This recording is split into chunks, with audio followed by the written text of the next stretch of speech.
Hi hello, പുതിയൊരു വീഡിയോയിലോട്ട് എല്ലാവർക്കും സ്വാഗതം. അപ്പം നമ്മളിതേ വീട്ടിൽ തിരിച്ചെത്തിയിട്ടുണ്ട്. നമ്മുടെ അടുക്കളയിലൊന്നും വെള്ളം കയറിയില്ല, അടുക്കള വശത്തും വെള്ളം കയറിയിട്ടുണ്ടായിരുന്നില്ല, നമ്മുടെ റൂമിലൊന്നും കയറിയില്ല, സിറ്റ് ഔട്ടിൽ മാത്രമേ വെള്ളം കയറിയിട്ടുണ്ടായിരുന്നുള്ളൂ. അപ്പോൾ അതേ ഏട്ടൻ സിറ്റ് ഔട്ടൊക്കെ തേച്ച് കഴുകിയിട്ട് അവിടെ ബ്ലീച്ചിങ് പൗഡർ ഇട്ട് വെച്ചേക്കുമായിരുന്നു. പിന്നെ വന്ന ഉടനെ ഏട്ടൻ അതെല്ലാം വൃത്തിയാക്കാനായിട്ട് പോയി.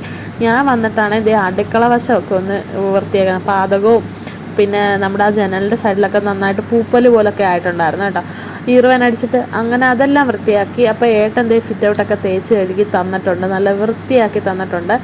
അതിനുശേഷം ഞാൻ വന്നിട്ടാണെങ്കിൽ ബെഡൊക്കെ ആണെങ്കിൽ നമ്മുടെ ചെറിയ ഒരു ഫംഗസ് പോലൊക്കെ ഉള്ള ഒരു വെള്ള പൊടി പോലൊക്കെ ഉള്ളൊരു ഇതുണ്ടായിരുന്നു.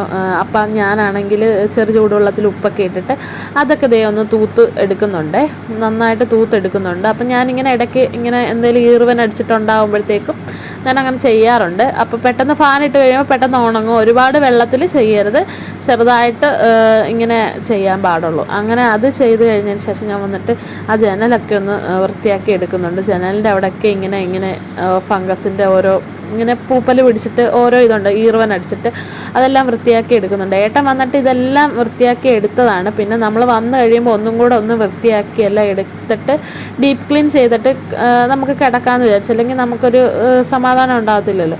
അങ്ങനെ അതെല്ലാം വൃത്തിയാക്കി എടുത്തു. അതുമല്ല, നമ്മൾ ഈ വെള്ളത്തിൻ്റെ ആ ഒരു ഇതുള്ളതുകൊണ്ട് ഒരു സ്മെല്ലും കാര്യങ്ങളൊക്കെ ഉണ്ടാകും. അപ്പം അങ്ങനെ അതെല്ലാം തുടച്ചും തൂത്തും വൃത്തിയാക്കി എല്ലാം എടുത്തതിന് ശേഷം നമ്മളൊരു കുന്തിരിക്കയൊക്കെ കത്തിച്ച് വെച്ചിട്ടുണ്ടായിരുന്നു.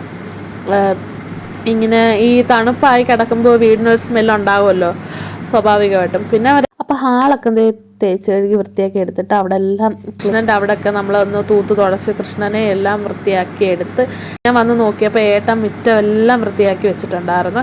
അവിടെ എല്ലാം കരിയിലെല്ലാം മാറ്റി കുറേ ചപ്പും ചവറും എല്ലാം ഉണ്ടായിരുന്നു, അതെല്ലാം ക്ലിയർ ചെയ്ത് തന്നിട്ടുണ്ട്. മുറ്റമൊക്കെ അടിപൊളിയാക്കി തന്നിട്ടുണ്ട്. പിന്നെ നമ്മുടെ പുറവശത്ത് ഇപ്പോഴും വെള്ളമുണ്ട് ചെറുതായിട്ട്. അപ്പം അതിനുശേഷം വന്നിട്ട് ഞങ്ങൾ അടുക്കളയും കൂടെ തേച്ച് കഴുകി വിട്ടിട്ടുണ്ടായിരുന്നു. അടുക്കളയൊക്കെ ഇന്നലെ തൂത്തെടുത്തതേ ഉണ്ടായിരുന്നുള്ളൂ. പിന്നെ പാദമൊക്കെ ഞാൻ തുടച്ചൊക്കെ എടുത്തായിരുന്നു രാത്രി തന്നെ. അപ്പോൾ നമ്മുടെ പുറവശത്ത് ഇപ്പോഴും കുറച്ച് വെള്ളമുണ്ട് കേട്ടോ. അപ്പോൾ അതും കൂടെ വറ്റി കഴിഞ്ഞ ശേഷം നമുക്ക് പുറകെല്ലാം വൃത്തിയാക്കാൻ പറ്റത്തുള്ളൂ. അപ്പം നമ്മുടെ വീഡിയോ ഇത്രയേ ഉള്ളൂ. വീഡിയോ ഇഷ്ടപ്പെടുവാണെങ്കിൽ ലൈക്ക് ചെയ്ത് സബ്സ്ക്രൈബ് ചെയ്ത് സപ്പോർട്ട് ചെയ്യണേ.